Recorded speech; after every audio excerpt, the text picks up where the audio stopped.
আজকের মেনু ছিল সর্ষে বাটা দিয়ে পাবদা মাছ।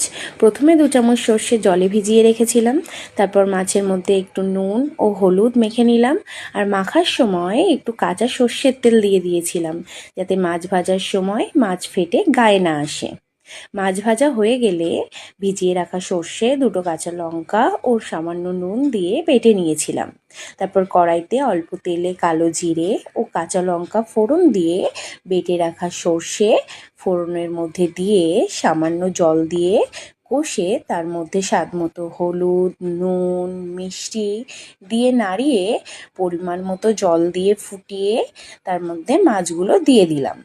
কিছুক্ষণ ফোটার পর মাছের ওপর 2টো কাঁচা লঙ্কা ও কাঁচা সর্ষের তেল দিয়ে নামিয়ে নিলেই পাবদা সর্ষে কমপ্লিট। তোমাদের যদি ভালো লাগে প্লিজ আমার চ্যানেলকে সাবস্ক্রাইব করে দিও।